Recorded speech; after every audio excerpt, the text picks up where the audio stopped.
Bonjour à tous, je m'appelle William Ambassa et je suis étudiant en cinquième année à Supinfo 3. Aujourd'hui, je viens avec une nouvelle vidéo pour vous montrer comment configurer le protocole de routage OSPF sur Packet Tracer. Pour vous présenter rapidement ma maquette, j'ai monté un réseau constitué de 3 LAN. Alors, nous avons un premier à l'adressage réseau 192.168.10.0. Le deuxième est sur l'adresse 192.168.1.0 et le troisième est sur l'adresse 192.168.30.0. Alors nous allons aller au niveau des différents équipements pour voir les adresses. Alors sur le premier LAN, sur le poste du premier LAN, nous avons l'adresse 192.168.10.2/24 et là, en gateway nous avons l'adresse du routeur qui est 192.168.10.1 qui est bien celle de Supinfo Marseille. Sur le deuxième LAN, nous avons en adresse du poste 192.168.20.2/24 et en gateway 192.168.20.1 qui est l'adresse du routeur Supinfo Paris. Et sur le troisième LAN, nous avons en adresse 192.168.30.2/24 et en gateway 192.168.30.1. Alors, ceci étant, nous allons configurer le protocole de routage proprement dit. Alors, pour ce faire, nous allons configurer, nous allons entrer au niveau des différents routeurs. Nous allons commencer par le routeur Supinfo Marseille. Alors là, nous sommes sur l'interface du routeur. Nous allons taper la commande routeur OSPF. Alors, pour savoir la commande que nous allons taper après, il nous suffit de faire un point d'interrogation. Donc là, nous avons les process ID qui vont de 1 à 65 535. Nous allons prendre le plus petit, bien évidemment. Alors, qui est 1. On fait entrer. Et ensuite, nous allons entrer tous les réseaux directement attachés à ce routeur. Alors, comme réseau attaché à ce routeur, nous avons le réseau 192.168.10.0, le réseau 10.10.10.30 et le réseau 10.10.10.0.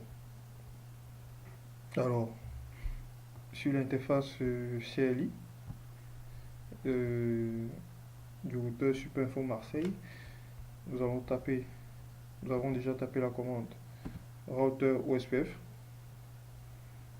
Ensuite, on fait network. Alors, on entre la première adresse 192.168.10.0. Ensuite, on va entrer le masque générique qui est la différence entre l'adresse, le masque sous réseau 255.255.255.255 moins le masque de sous-réseau correspondant à stage 24, c'est-à-dire 255.255.0, ce qui nous donne en masque générique 0.0.0.255. Ensuite, nous allons taper la commande AREA. Ensuite, on va spécifier l'ID de la zone. Alors, nous allons prendre 0 par défaut. Ensuite, on fait entrer. Alors, on va faire pareil pour les autres adresses réseau. Alors, on va juste modifier les adresses. Nous avons 10.10.10.0. Le masque générique. Alors, nous avons un /30. Donc nous allons faire 255, 255, 255, 255, moins 255, 255, 255, 252. Ce qui va nous donner un masque générique de 0.0.0.250.3. Autant pour moi. Ensuite, on fait AREA. Ensuite, l'ID. On fait Entrée. Même chose, on rappelle la commande avec la touche directionnelle du haut. Et on entre le masque, on entre l'adresse, la troisième adresse réseau directement attachée. Donc c'est 30.0. Ensuite, on fait Entrer. Et on fait un exit. Donc, nous avons configuré OSPF sur le premier routeur. Maintenant, allons faire pareil sur les autres routeurs. D'abord, celui de Superinfo Paris. Voilà, nous sommes connectés à l'interface. On va faire un routeur OSPF ID du protocole. Ensuite, même chose, on tape la commande network. On spécifie les adresses directement connectées, c'est-à-dire 192.168.20.0. Ensuite, on fait espace et on entre le masque générique, pareil 0.0.0.255. Ensuite, on tape la commande AREA, on spécifie l'ID, on fait Entrée. Pareil pour les autres réseaux. Alors, on a 10.10.10.0 et masque générique .3 0.0.0.3 AREA 0. Ensuite on fait Entrer. Dernière adresse 10.10.10.20 espace 0003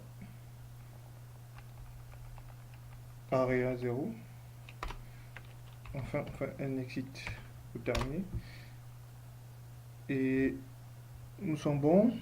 Nous avons configuré OSPF sur le deuxième routeur, c'est-à-dire Superinfo Paris. Et nous allons maintenant sur le dernier routeur. On fait pareil. Routeur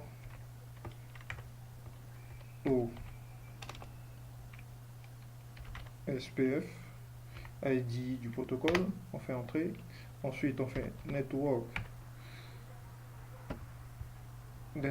on spécifie le réseau 192.168.30.0 espace on entre le masque générique 0.0.0.255. Ensuite on fait AREA. Ensuite on fait 0 pour spécifier l'ID de la zone. On fait Entrer. On rappelle la commande. Pareil. Le masque générique est 0.0.0.3 et ensuite on spécifie l'adresse réseau 10.10.20.0. On fait Entrer. On rappelle la commande. Ensuite on entre le réseau 10.10.30 0 et on fait Entrer et on fait un exit. Donc nous avons configuré OSPF sur le routeur Superinfo Lyon. Alors pour vérifier que nous avons bien configuré notre réseau, nous allons faire une requête ICMP entre deux autres pour voir justement si la connectivité est bonne. Donc, nous allons choisir un paquet PDU.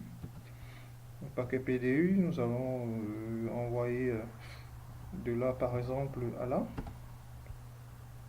Donc, nous voyons au niveau de la liste d'événements notre requête qui est en cours, qui est en progression.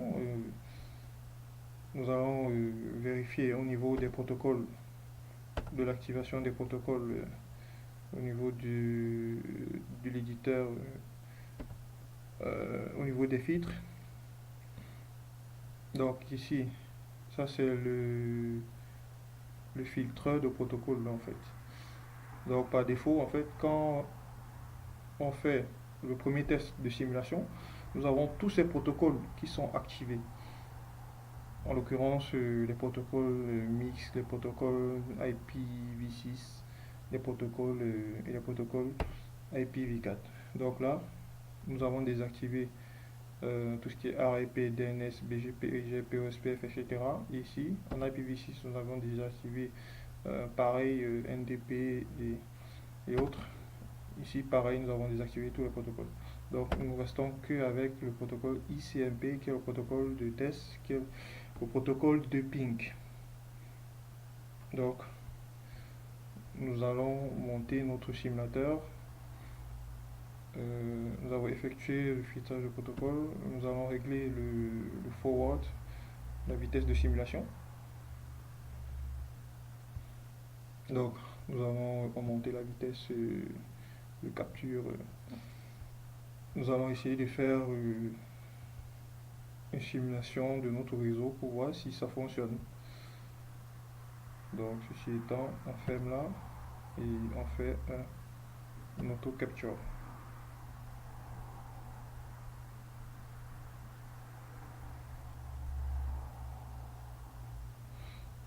Donc, nous voyons que en fait la première requête ne fonctionne pas, donc il faut essayer la deuxième. Il faut essayer la deuxième. Il faut essayer une deuxième requête ICMP. Et là, on est sûr que ça va passer. Donc là, on fait un auto capture.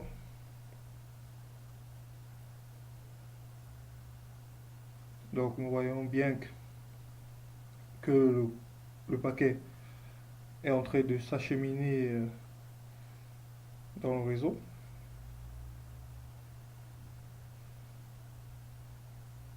Donc le paquet arrive à la destination maintenant, il envoie un accusé de réception et voilà. Hop, notre paquet s'est bien acheminé. Et nous avons au niveau de l'event list notre l'état successful. Donc ça veut dire que notre réseau est bon, il est fonctionnel. Maintenant, on va essayer une autre requête ping entre deux autres postes, par exemple là et là. Donc là, on va faire une simulation, pareil, on fait un auto capture. Donc nous voyons bien comment le paquet s'achemine dans le réseau. Il arrive à destination. Maintenant, l'émetteur du paquet va recevoir un accusé de réception.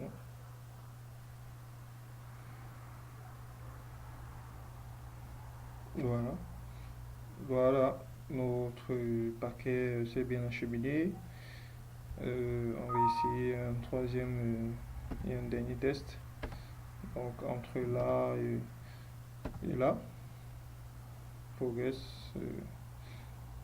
Nous allons effacer d'abord au niveau de l'event list pour ne pas saturer le trafic. Donc on va choisir là. Voilà. Donc on fait une nouvelle simulation.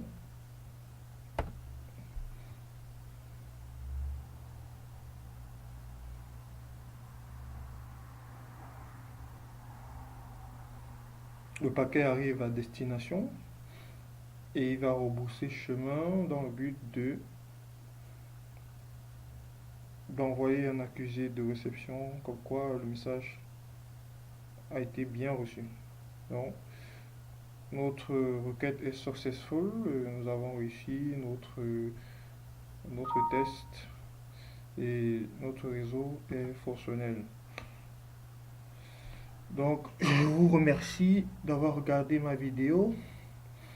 N'hésitez pas à tester chez vous, à la maison. Vous pouvez pratiquer, voir comment ça fonctionne. Et ceci étant, je vous dis merci de votre attention. Et je reviendrai très prochainement pour la configuration d'autres protocoles, en l'occurrence EIGRP, RIP et BGP. Donc restez à l'écoute de ma chaîne YouTube et on se revoit à l'occasion. Merci, au revoir.